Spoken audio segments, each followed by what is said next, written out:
Good morning. இன்றைக்கி வந்து பானுமதி ஒரு கிச்சனில் ஒரு கடலைப்பருப்பு துவையல். வெளியே கடைக்கு கொஞ்சம் பர்ச்சேஸுக்கு போயிட்டு வந்தோம். வந்த உடனே என்ன பண்ணுறதுன்னு யோசிச்சா ஒரு சிம்பிளாக ஒரு துவையல், சாப்பாட்டுக்கு ஒரு துவையல் செஞ்சு சாப்பிட்லாம் அப்படின்னு தோணுச்சு. அதுக்கு வந்து சிம்பிள் பாருங்கள், அது சிம்பிளாக நான் செய்கிறத உங்களுக்கும் காமிக்கிறேன். நீங்கள் எங்கேயாவது அர்ஜென்ட்டாக வெளியே போயிட்டு வந்தீங்கன்னா உடனே செய்யக்கூடிய ஒரு சாப்பாட்டுக்கு ரொம்ப நல்லாயிருக்கும் இந்த துவையல். ஒரு 4 டீஸ்பூன் கடலைப்பருப்பு போட்டிருக்கோம்.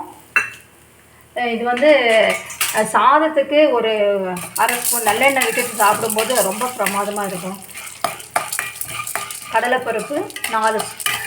இது வந்து 2 பேருக்கு உண்டான சாப்பாட்டுக்கு துவையல். இது அருமையாக இருக்கும் கடலைப்பருப்பு துவையல். நம்ம வீட்டுக்குள்ளே இருக்க சட்டுன்னு எடுத்து போட்டு செய்யக்கூடிய 4-5 பொருள் வச்சு தான் இது செய்ய போகிறோம்.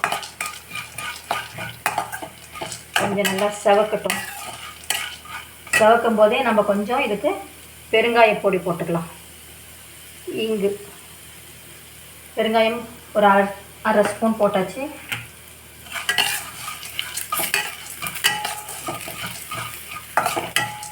சிம்பிளான அந்த டேஸ்டியான நல்ல ஒரு சாப்பாடு. ரொம்ப பசிச்சா கூட நிறைய பிஸ்கி சாப்பிட்லாம், அவ்வளோ டேஸ்ட். இது கடலைப்பருப்பு நல்லா ஓரளவுக்கு பாதி வெந்த இது நல்லா சிவப்பாயிடுச்சு. இப்போ நம்ம இதில் வந்து மிளகாய் ஒரு 4 மிளகாய் சேர்த்துக்கலாம்.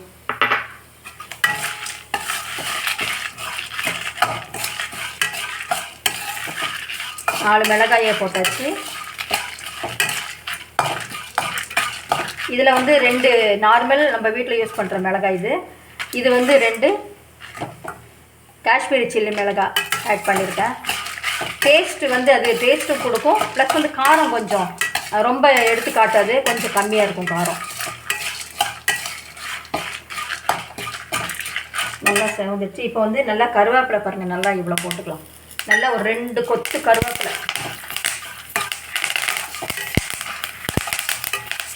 கருவேப்பிலை போடும்போது நல்ல டேஸ்ட்டு, ப்ளஸ் வந்து நம்மளுக்கு ஏதான ஒரு வகையில் உடம்புக்கு சேர்த்துக்கிறதுக்கு ஒரு சான்ஸ் இது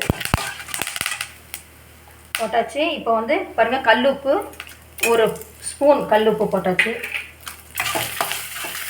நல்லா ஒரு 1/4 மூடி தேங்காய் ஆஃப் பண்ணிவிட்டு கூட போட்டுக்கலாம். இப்போவே பிசிஞ்சு சாப்பிட்றது தானே, அதனால் ஸ்டவ் ஆஃப் பண்ணிவிட்டு தேங்காய் துருவல் போட்டிருக்கோம் இதில்.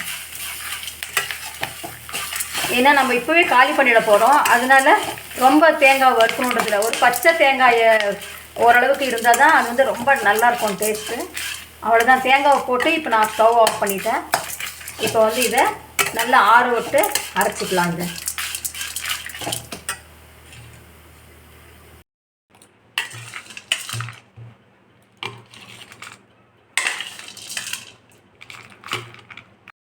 துவையல் ரெடி. இந்த மாதிரி தான் கொஞ்சம் பருப்பருன்னு ஒரு நைஸாக அரைக்காமல் கொஞ்சம் இதாக அப்படி அரைச்சிக்கணும். அரைச்சிட்டு நம்ம இப்போ வந்து கொஞ்சமாக நல்லெண்ணெய் சாத்து மேலே லைட்டாக இப்படி போட்டு, நல்லெண்ணெய் தான் கண்டிப்பாக இதுக்கு நல்லாயிருக்கும். நல்லெண்ணெய் இப்படி நல்லா போட்டுட்டு ஒரு 1/2 ஸ்பூன் நல்லெண்ணெய் போட்டு பிசைஞ்சு சாப்பிட்டோன்னா அருமையாக இருக்கும். அப்படிப்பாங்க, நல்லா பசி நேரத்துக்கு ஒரு 5 நிமிஷத்தில் ரெடி. இது வந்து நம்ம 10 பேர் இருந்தால் கூட செய்யலாம் வீட்டில். நல்லா இதுக்கு ஒரு அப்பளம் வச்சு சாப்பிட்டோம்னா சூப்பராக இருக்கும். பாருங்கள், இப்படி நல்லா பிசைஞ்சிட்டு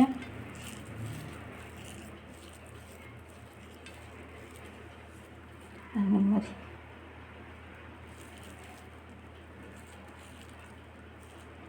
இப்படி ஒரு வாய் அப்படி சாப்பிட்டா சூப்பராக இருக்கும். இதே மாதிரி நீங்களும் அர்ஜென்ட்டுன்னா எங்கேயாவது போயிட்டு வரும்போது இதை செஞ்சு சாப்பிட்டு பாருங்கள். நம்மளுக்கு எதுவுமே வேணாம், இதுவே போதுன்ற மாதிரி மனசுக்கு இருக்கும். லைக் பண்ணுங்கள், ஷேர் பண்ணுங்கள், கமெண்ட் பண்ணுங்கள். சப்ஸ்கிரைப் பண்ணாதவங்க சப்ஸ்கிரைப் பண்ணுங்கள். Simple and tasty. Thank you for வாட்சிங்.